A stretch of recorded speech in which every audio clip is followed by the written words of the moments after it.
আসসালামু আলাইকুম, welcome back to my channel Razia blog and cook. তো দেখো, আজকে নতুন আরেকটি রেসিপি নিয়ে তোমাদের সামনে হাজির হয়ে গেলাম। তো আশা করি ভিডিওটি না টেনে আমার সঙ্গে থাকবে এবং ভিডিওটি ভালো লাগলে লাইক, কমেন্ট এবং শেয়ার করবে। আজকে আমি তোমাদেরকে রান্না করে দেখাবো কচুর মুখি দিয়ে বাটা মাছ ভুনা করে।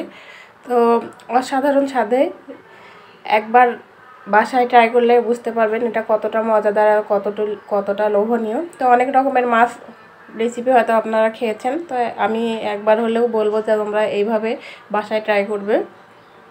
তো দেখো, এখানে আমি 250 গ্রামের মতো বাটা মাছ পরিষ্কার করে নিয়েছি আর কচুরমুখী। তো আমি কচুরমুখী বেশি দেইনি, 8-10টার মতো দিয়েছি, তারও থেকে কম হবে। তো তোমাদের অপশনাল, তোমরা কচুরমুখীর বদলে কিন্তু এখানে আলু দিতে পারো। তো এখন আমি এই মাছগুলো লবণ হলুদ দিয়ে সুন্দরভাবে মাখিয়ে নেব। তো এই রেসিপিটা বানানোর জন্য অবশ্যই কিন্তু লবণ হলুদ দিয়ে এই মাছগুলো কমপক্ষে 10 মিনিট কিন্তু ম্যারিনেট করে রেখে দিতে হবে, তাহলে এটা টেস্ট আরও দ্বিগুণ হয়ে যাবে, খেতে ভালো লাগবে।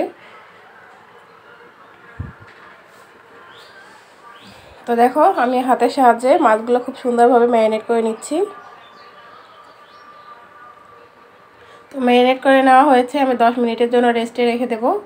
তো 10 মিনিট পর দেখো, এদিকে চুলায় একটা ফ্রাই প্যান বসিয়ে দিয়েছি। এটার মধ্যে দিয়ে দিলাম আমি পর্যাপ্ত তেল, 1/2 কাপের মতো সাদা সয়াবিন তেল দিয়ে দিলাম। তো তেলগুলো গরম হয়ে গেছে, এখন আমি মাছগুলো একে একে তেলের মধ্যে দিয়ে দিচ্ছি। তো মাছগুলো আমি ভেজে নেব। তো চলো, মাছগুলো ভেজে নেওয়া অবধি অপেক্ষা করি। তো একটা একটা করে আমি সবগুলো মাছ দিয়ে দিলাম।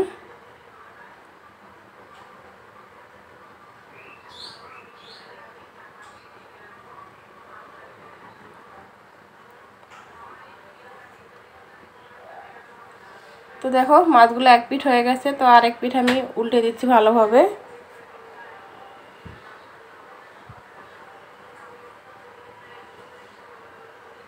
তো এক পাশটা হয়ে গেলে আরেক পাশটা কিন্তু উল্টে দিলাম।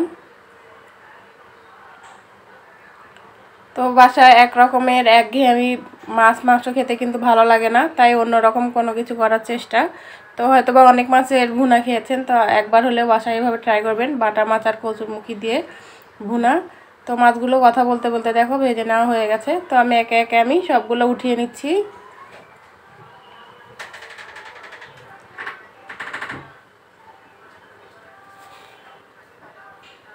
তো দেখো, একে একে সবগুলো কিন্তু উঠিয়ে নিচ্ছি আমি।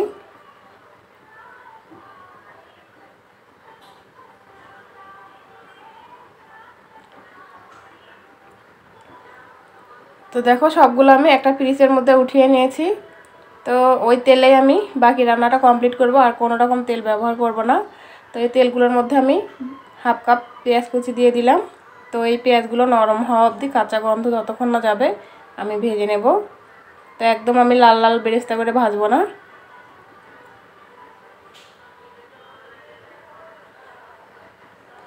তো এখন আমি বাকি মশলাগুলো এটার সঙ্গে অ্যাড করে দেব। দিয়ে দিলাম স্বাদ মতো লবণ,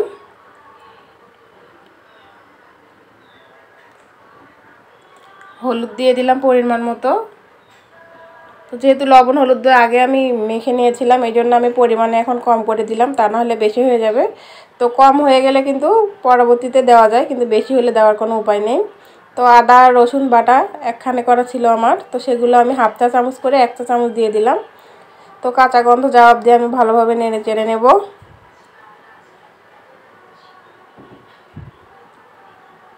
এখন দিয়ে দিলাম 1/2 চা চামচ শুকনো মরিচের গুঁড়ো। তো তোমরা চাইলে এখানে কাঁচা মরিচটা ব্যবহার করতে পারো।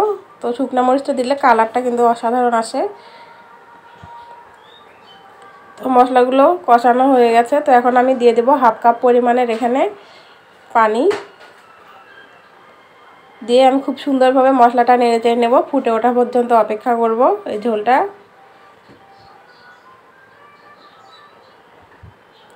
তো দেখো, ঝোলটা খুব সুন্দরভাবে ফুটে উঠেছে।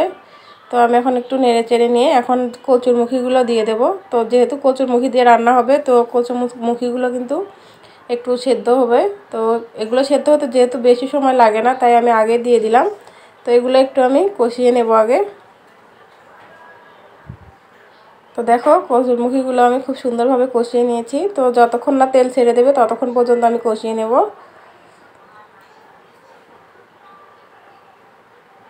একদম খুব সহজ রেসিপি এবং ঝটপট, তোমরা যে কেউ একবার দেখলে এই রেসিপিটা বাসায় তৈরি করে নিতে পারবে। তো এখন আমি 1 কাপ পরিমাণের সাদা পানি দিয়ে দিলাম, ঠান্ডা পানি। তো আমি আরও হাফ কাপ দিয়ে দিলাম, যেহেতু কচুরমুখীগুলো 50%-এর মতো সেদ্ধ হয়েছে, আরও 50%-এর মতো সেদ্ধ হবে। তো এখন আমি ভালোভাবে নেড়ে চেড়ে ঢাকনা দিয়ে ঢেকে রাখবো কয়েক মিনিটের জন্য। তো আমি 3-4 মিনিটের মতো ঢাকনা দিয়ে ঢেকে রেখেছিলাম। তো এখন আমি ঢাকনাটা সরিয়ে নিলাম, নিয়ে একটু খুব সুন্দরভাবে নেড়ে চেড়ে দেবো যাতে নিচে লেগে না যায়।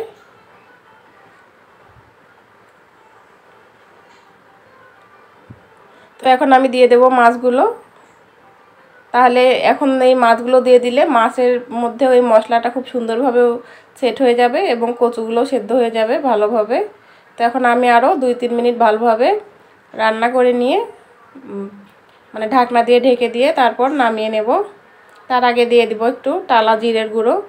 তো এটা ঘরোয়াভাবে আমি তৈরি করেছিলাম, সব রকম মশলা দিয়ে আমি হোমমেড তৈরি করেছিলাম।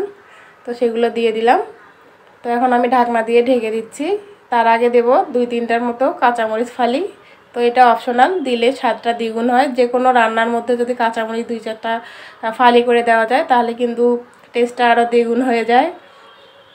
তো এখন আমি আরও 2 মিনিটের জন্য ঢাকনা দিয়ে ঢেকে দিচ্ছি।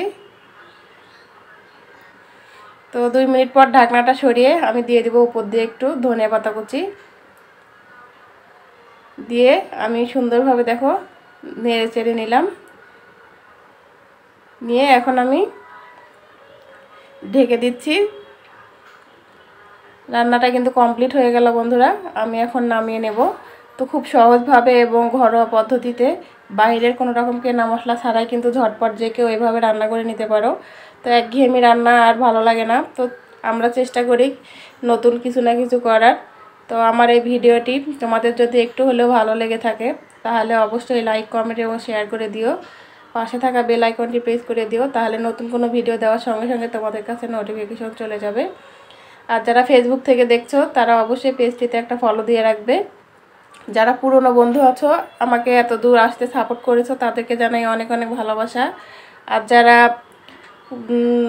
নতুন বন্ধু তারা অবশ্যই চ্যানেলটি সাবস্ক্রাইব করে দিও। তো আজকে এ পর্যন্তই, ভালো থাকবেন, সুস্থ থাকবেন, আল্লাহ হাফেজ।